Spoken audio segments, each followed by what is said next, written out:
اس وقت جو سب سے اہم مسئلہ ہمارے سامنے اور اسلام کے سامنے ہے وہ کامن سول کوڈ، یکساں سول کوڈ کے نام پر ہے۔ یہ وہ اہم مدعا ہے اور وہ اہم ٹاپک ہے، اہم موضوع ہے جس کو سمجھنا ہر مسلمان کے لیے ناگزیر اور ضروری ہے۔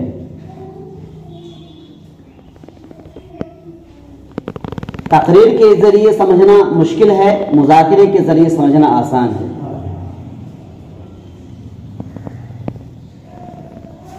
جس ملک میں ہم اور آپ بستے ہیں اس ملک میں ہر دور میں بالخصوص الیکشن سے موقع پر مختلف مدعے اسلام کو اور مسلمانوں کو ہراساں کرنے کے لیے، پریشان کرنے کے لیے کھڑے کیے جاتے ہیں۔ انڈیا کا جو دستور ہے، بھارت کا جو دستور اور قوانین ہیں اور انڈیا کے جو معمار ہیں جو اس دنیا سے جا چکے ہیں، انہوں نے یہ کانسٹیٹیوشن آف انڈیا بنایا تھا، جو یہاں کا آئین اور قانون اور دستور بنایا تھا، وہ یہاں کے ہر باشندے کو مد نظر رکھتے ہوئے اور یہاں بسنے والے لوگوں کے مذہب کا خیال کرتے ہوئے، ان کی شخصیت کا خیال کرتے ہوئے اور ان کے آزادی کو مد نظر رکھتے ہوئے ایک قانون بنایا تھا، جس قانون میں ہر ایک کو ادھیکار دیا گیا تھا۔ لیکن اس قانون کے خلاف اور اس دستور کے خلاف کچھ لوگ آپ کے انڈیا میں کھڑے ہوتے رہے ہیں اور دستور کو بدلنے کی ہمیشہ کوشش کرتے رہے ہیں۔ جس دستور اور کانسٹیٹیوشن کی حفاظت کرنا یہاں کے ہر باشندے کی ذمہ داری بنتی ہے، ریسپانسبلٹی بنتی ہے، اور یہ اسی وقت بنے گی اور ہم اسی وقت اپنے آپ کو ذمہ دار محسوس کریں گے جبکہ ہمیں یہاں کے قانون کے بارے میں، یہاں کے لاز کے بارے میں اور جو کانسٹیٹیوشن آف انڈیا ہے اس کے بارے میں ہمیں معلوم اور جانکاری ہو۔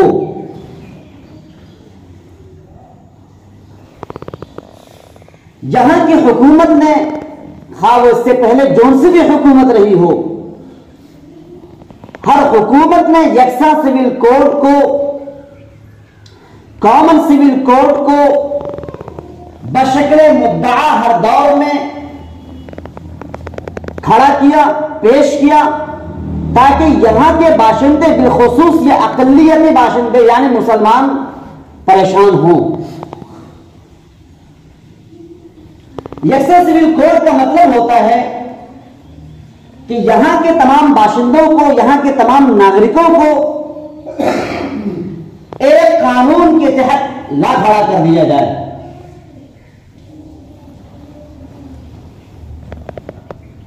آپ کے دستور نے اور آپ کے کانسٹیٹیوشن نے آپ کو کچھ ایسے مسائل آپ کے ساتھ مخصوص کر دیے ہیں جن کا تعلق ڈائریکٹ مذہب سے ہے۔ ان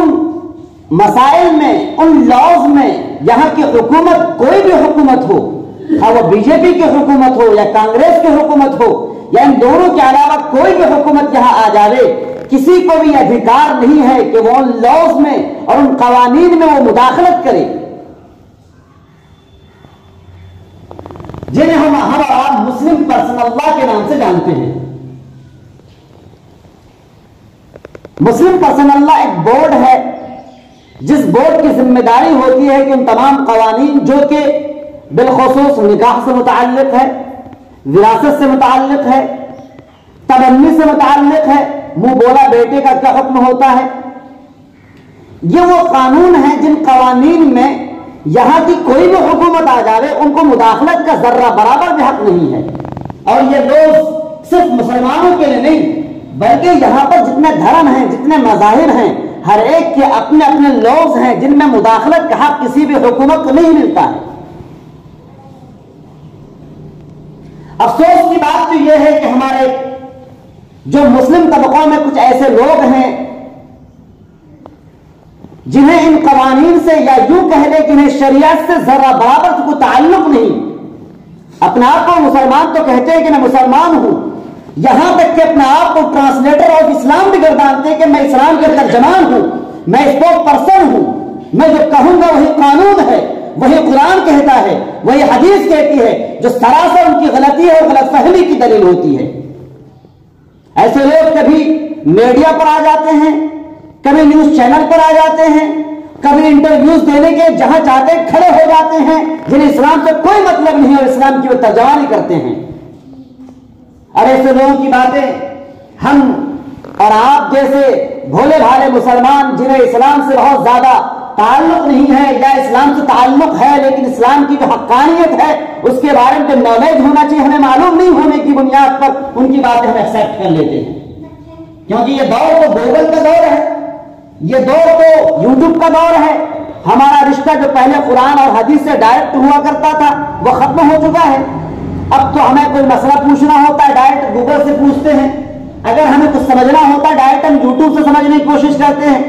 یہاں تک کہ ہم یہ بھی جاننے کی کوشش نہیں کرتے یوٹیوب پر جو آدمی بول رہا ہے یہ کیسا آدمی ہے، یہ اسلام کی ترجمانی کر رہا ہے یہ کیسا ہے۔ آج کل ہزاروں غامدی لوگ کھڑے ہوئے ہیں، آج کل ہزاروں شکیری لوگ کھڑے ہو چکے ہیں جو اسلام کی ترجمانی کر رہے ہیں، اور ہر ایک کو ہم سمجھتے ہیں یہ حقیقی مسلمان ہے اور یہ جو کہتے ہیں وہ حقیقی اسلام ہے۔ یکساں سول کوڈ کا مطلب یہ ہوتا ہے کہ یہاں پر جتنے لوگ ہیں ہر ایک کو ایک قانون کے تحت، یعنی نکاح کا مسئلہ ایک ہونا چاہیے، نکاح کا ایسا قانون ہو جس میں کہ تمام مذاہب کے لوگ آئیں، اور یہ غلط ہے، اس کو ہم ایکسیپٹ نہیں کر سکتے ہیں، اس کو ہم قبول نہیں کر سکتے ہیں، کیونکہ جہاں قرآن ہو، جہاں ہمارے نبی محمد عربی صلی اللہ علیہ وسلم نے کوئی فرمان جاری کر دیا ہو، اس کے خلاف اگر کوئی حکومت کوئی قانون بنانے کی کوشش کرے اس کو ہم ایکسیپٹ نہیں کر سکتے ہیں۔ اگر ہم ایکسیپٹ کرتے ہیں، ہم قبول کرتے ہیں، اس کا مطلب یہ ہوا کہ قرآن کی حقیقت ہمارے سامنے کچھ بھی نہیں ہے، اور یہاں کے کنسٹیٹیوشن نے ہمیں ادھیکار بھی دیا ہے، آرٹیکل 25، یہاں جو پڑھے لکھے لوگ ہیں ہم ان سے مزید درخواست کرتے ہیں آپ اپنے وقت کو تھوڑا نکالو، پڑھائی کرو، کیونکہ قدم بقدم یہ دور ایسا ہے کہ آپ کے سامنے چیلنجز آئیں گے۔ ہر وقت ضروری نہیں ہے کہ یہاں پر بہت زیادہ پڑھے لکھے لوگ آپ کے قدم بقدم شانہ بشانہ موجود رہیں، آپ کو بذات خود ڈیفینڈر بننا ہے، آپ کو بذات خود مدافع بننا ہے اسلام کا، ہر چیلنجز کا جواب آپ کو بذات خود دینا پڑے گا، آپ کو وقت نکالنا پڑے گا پڑھنے کے لیے۔ اگر آپ کو اردو زبان آتی ہے اردو پڑھیے، اردو میں کتابیں لکھی ہوئی ہیں، آپ کو انگریزی آتی ہے انگریزی میں کتابیں لکھی ہوئی ہیں، اپنے نونہالوں سے جو اسکولوں میں تعلیم حاصل کر رہے ہیں ان سے بھی کہیں کہ جو اسلام کے لوز ہیں، جو قرآن کے جو قوانین بیان کیے گئے ہیں ان قوانین کا مطالعہ کریں۔ یہ صرف کسی مولوی کا کام نہیں ہے، یہ صرف کسی عالم کا کام نہیں ہے۔ ہمارے بہت سارے ایسے بیٹے ہیں نونہال ہیں جو اسکولوں میں لاز تو پڑھتے ہیں لیکن کون سے لاز؟ کرمنل لاز پڑھیں گے، بہت سارے لاز پڑھیں گے، لیکن جو اسلام کے لاز ہیں، اسلام کے قوانین ہیں انہیں ٹچ کرنے کی کوشش نہیں کرتے ہیں۔ وہ یہ سوچتے ہیں اگر ہم اسلام کے قوانین کو پڑھنے کی کوشش کریں گے ہم مولوی ہو جائیں گے، ہم دقیانوس بن جائیں گے، اور اس وقت جو چیلنجز کھڑے ہو رہے ہیں ان کا جواب کون دے گا؟ تو یکساں سول کوڈ کا مطلب یہ ہوا کہ یہاں کے جتنے ناگرک ہیں ہر ایک کو ایک قانون کے تحت لا کھڑا کر دیا جائے، یعنی یہ کہ نکاح کا ایک حکم ایک قانون بنایا جائے جس میں تمام کے تمام لوگ داخل ہوں، وہی قانون ہندوؤں کا ہو، وہی قانون مسلمانوں کا ہو، وہی قانون سکھوں کا ہو، وہی قانون عیسائیوں کا ہو، وہی قانون یہودیوں کا ہو، وہی قانون یہاں کے بسنے والے ہر ناگرک کا ہو۔ یہ ہے یکساں سول کوڈ، یہ ہے کامن سول کوڈ۔ آپ سے آپ کا ادھیکار چھین لیا جائے گا۔ یہی مسئلہ طلاق کا ہے۔ اگر آج مردوں کو طلاق کا حق حاصل ہے کہ مرد چاہیں، اگر عورت بے ضابطگی کرتی ہے، عورت ان کے خلاف کھڑی ہوتی ہے، عورت اگر ان کے اندر بہت سارے ایسے خامیاں ہیں، ایسے غلطیاں ہیں، بار بار کہنے کے باوجود عورتوں میں اصلاح نہیں ہوتی ہے، ایک طلاق کا حق، دو طلاق کا حق، تین طلاق کا شوہر کو حاصل ہے، لیکن یہ قانون ایسا بنا دیا جائے گا کہ ڈائریکٹ عدالت آپ کو جانا پڑے گا۔ شوہر کو عدالت جانا پڑے گا. جس قانون، جس اسلام نے، جس قرآن نے طلاق کا ادھیکار شوہر کو دیا ہے، وہ یہاں کی حکومت چاہتی ہے وہ طلاق کا ادھیکار شوہر سے چھین کر کے عدالت کو سونپ دیا جائے، سپریم کورٹ کو، ہائی کورٹ کو سونپ دیا جائے، اور جب شوہر اپنی بیوی کو طلاق دینا چاہے ان کو ہائی کورٹ جانا پڑے گا اور وہاں پر اپنی بیوی کی تمام خرابیوں کو بیان کرنا پڑے گا. یہ اسلام کے خلاف ہے، اسے ہم ایکسپٹ نہیں کر سکتے ہیں. تبنی کا مسئلہ ہے، ہم نے کسی کو اپنا بیٹا بنا لیا، شریعت اس بات کی اجازت نہیں دیتی ہے کہ آپ ان کو آپ وراثت میں اس کا حق ہو، لیکن یہاں کا قانون، یہاں کی جو حکومت اس بات کو لاگو کر دے گی. ایسے موقع پر سوال یہ پیدا ہوتا ہے کیا یکساں سول کوڈ یہاں کی حکومت کو یا یہاں کے ناگرکوں کو متحد کر سکتا ہے یا نہیں کر سکتا ہے؟ جیسا کہ یہاں کی حکومت کا خیال ہے یکساں سول کوڈ کے نتیجے میں انڈیا کے تمام باشندوں کو ایک پلیٹ فارم پر لا کھڑا کر دیا جائے اور ہر ایک کے درمیان اتحاد اتفاق پیدا کر دیا جائے.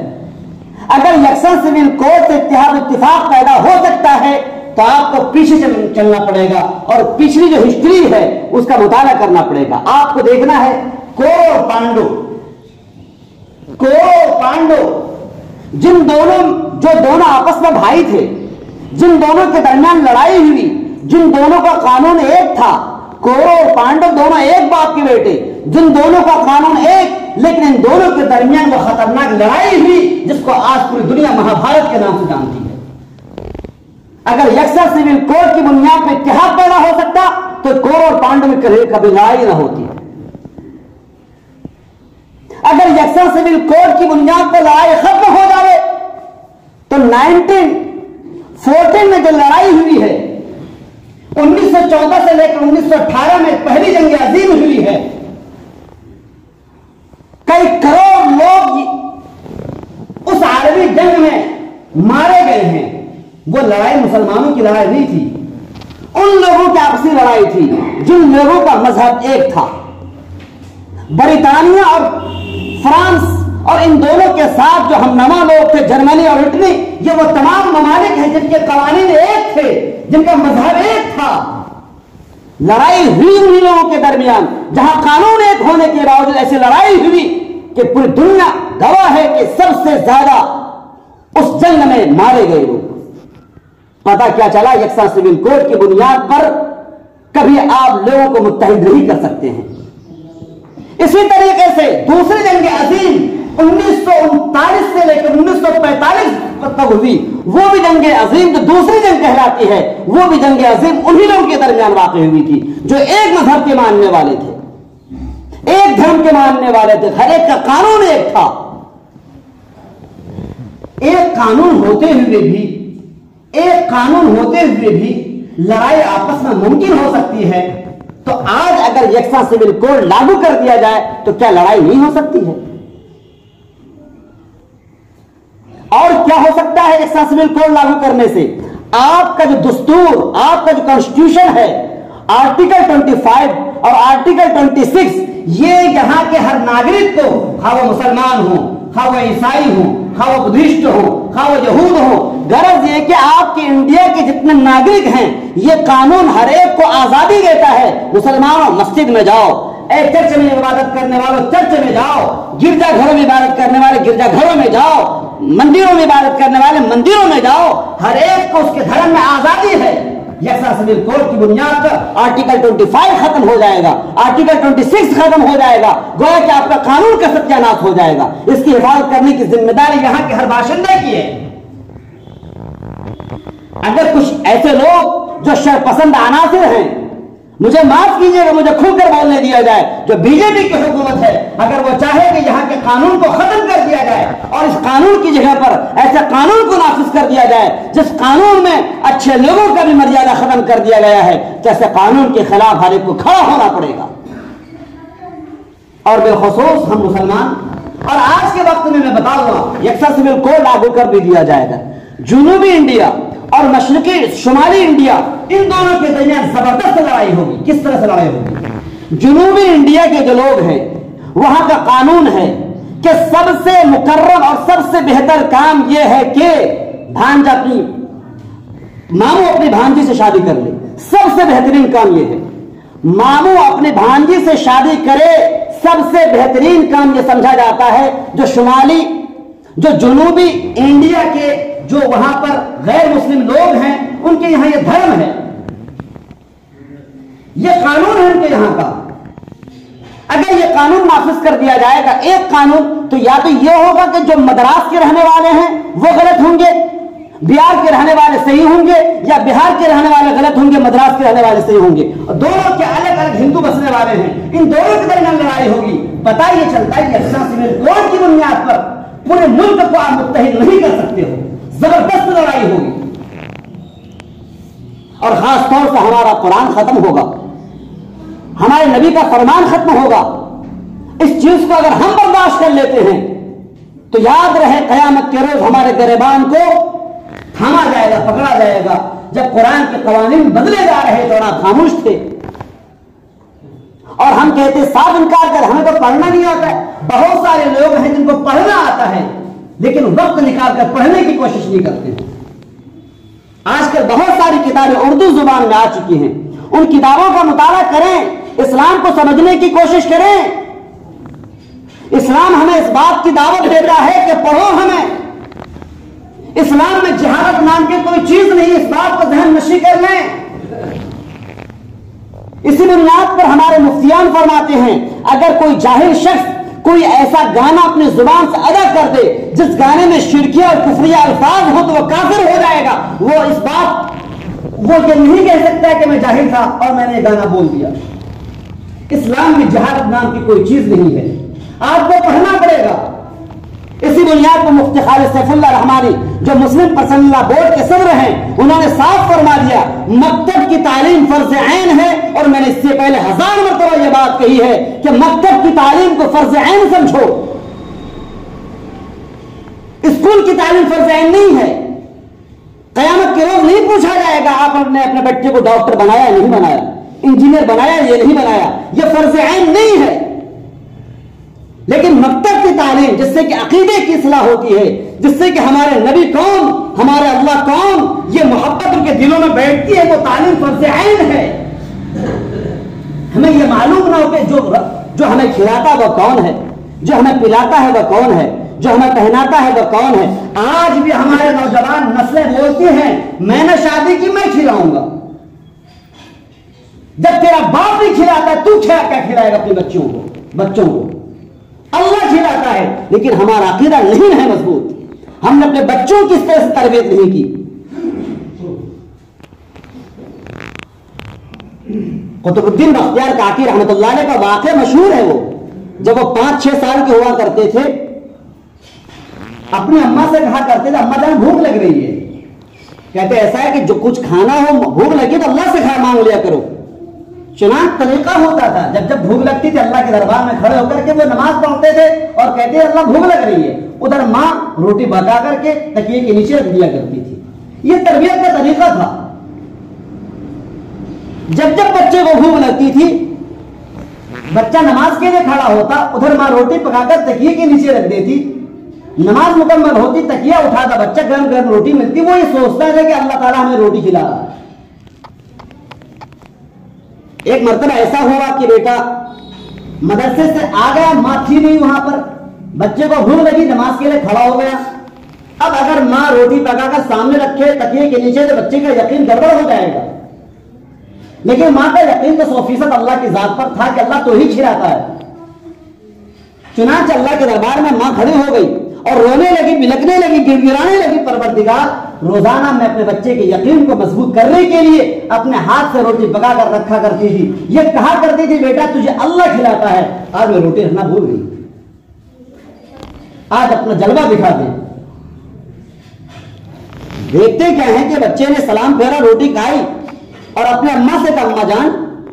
روزانہ کی روٹی میں وہ ٹیسٹ نہیں تھا جو ٹیسٹ آج کی روٹی میں ہے۔ کیا بات ہے؟ ماں کی آنکھوں سے آنسو آنے لگے اور کہنے لگے اب بیٹا روزانہ روٹی تو میں پکا کر رکھا کرتی تھی اور آج تیرے اللہ نے تجھے روٹی کھلائی۔ یہ یقین اس وقت وہ مضبوط کیا جاتا تھا۔ آج ہم نے تو اپنے بیٹے کو شریعت سے اتنا دور کر دیا ہے، اسے اپنے آپ کو مسلمان کہتے ہوئے شرم آتی ہے۔ آپ کا وہ بیٹا جو مدرسوں میں تعلیم حاصل کرتا ہے، میں صاف کہہ رہا ہوں الفاظ کو، آپ کا وہ بیٹا جو مدرسوں میں تعلیم حاصل کر رہا ہوتا ہے، جب وہ مدرسوں سے باہر قدم رکھتا ہے، ان کے سر سے ٹوپی اترتی ہے اور ان کے بدن سے کرتا اترتا ہے اور بدن پر آتی ہے ٹی شرٹ، بدن میں آتے پینٹ آتی ہے، یعنی یہ کہ کرتے پر شرم آ رہی ہے۔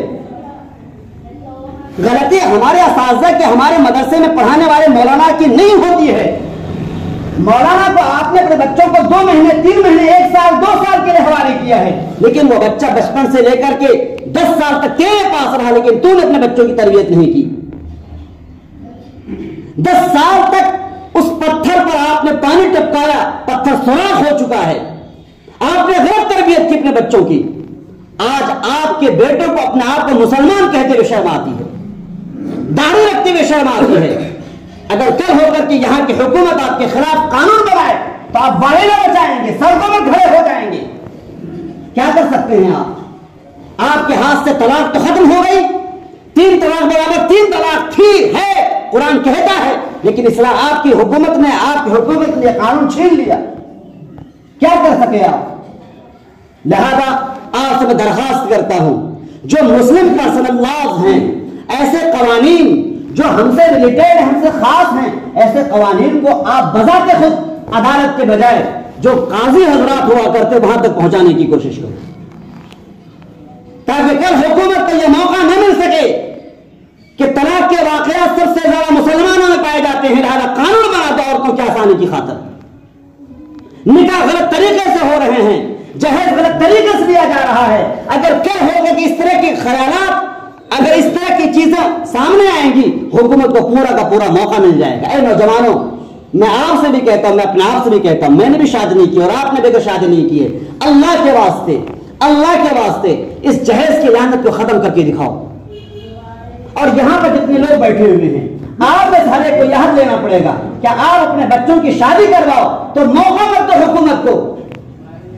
کل کوئی لڑکی بھاگتی ہے تو فوراً حکومت کو موقع ملتا ہے، اس لڑکی کا نام فاطمہ ہے، لڑکی کا نام عائشہ ہے، کیوں بھاگ گئی؟ فوراً عدالت میں فیصلہ سناتی ہے کیونکہ میرے اوپر اتنی جہیز کی کا بوجھ ڈال دیا گیا کہ میری شادی نہیں ہو پا رہی تھی۔ قیامت کے روز آپ کو جواب دینا پڑے گا۔ لہذا آج سب سے زیادہ ضرورت اس بات کی ہے کہ ہمارے جو نوجوان نسلیں ہیں وہ اسلام کو سمجھنے کی کوشش کریں، اور ہمارے جو وہ حضرات ہیں جو تبلیغ سے جڑے ہوئے ہیں، وہ جس طریقے سے ہم لوگ تبلیغ میں جا کر لوگوں کو اللہ کے راستے میں نکالنے کی تشکیل کرتے ہیں، اسی طریقے سے بچوں کو مکتب میں داخل کرنے کی کوشش کریں، تاکہ ان بچوں کے ذہن دماغ میں قرآن اور حدیث، اللہ رسول کیا ہیں، وہ تمام باتیں بیٹھ جائے۔ کیا ہو کر کہ اگر یہاں کی حکومت اسلام کے خلاف کھڑی ہوتی ہے، اسلام کو برباد کرنے کی کوشش کرے، اسلام کے قوانین کو بدلنے کی کوشش کرے، ہر بچہ خواہ نابالغ ہو یا بالغ ہو، وہ کھڑا ہو جائے اور کہے کہ تم ہماری لاشوں سے گزر جاؤ لیکن اسلام کو مٹنے نہیں دیں گے۔